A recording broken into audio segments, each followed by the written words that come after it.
we do have a lot of new people that are here today in the AMA, and so I'm kind of combining a bunch of their questions, but this one is Sure. primarily from Eric.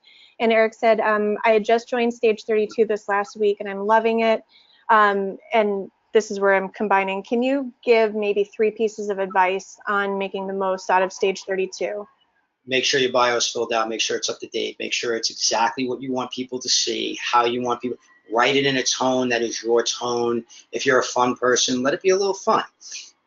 Make sure your media is up there. Your reels, your headshots, your log lines, your trailers, or your full short films, if that's what you want to be out there. But make sure it's there, and then make sure that you're, like I said, connecting and closing the circle with all your social media all the way around. That one is linked to the other, linked to the other. Like on Stage 32, we allow you to post your other and give you the option to post your other social media links so that you can go from one to the other to the other. So that's definitely one. The second thing, without question, is once you have that done, be active.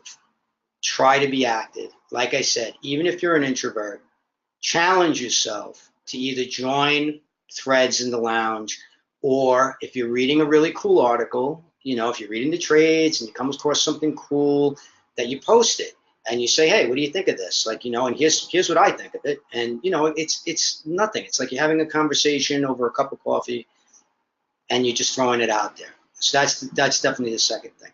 The third thing is what we just got done talking about, which is that you treat it like a job. And that means that you're coming back, okay? And you're being present and you're being active and you're responding to people in a timely manner.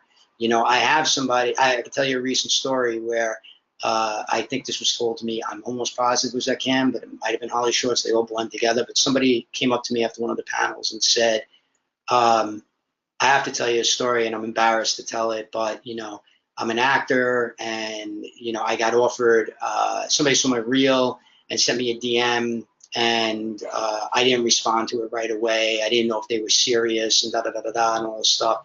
And they ended up, I finally got back to them and said, I'm very interested in the movie because I did some research on the guy, and I saw the guy had, produced, and, was a filmmaker producer, and he had done like 6 films, and I should have done that right away. And I got back to him, and he went, too late, man. You didn't get back to me in time. You don't want to have that happen either. You have to be on top of it. You have to be on top of it. It's an open. When I lived in New York and we were doing theater, I mean, the only thing that you could do was to go to auditions and then hang out with your other theater artists. That's all you could do. That was your networking. You tried to make friends with casting directors and everything like that. Not so different now in the acting world.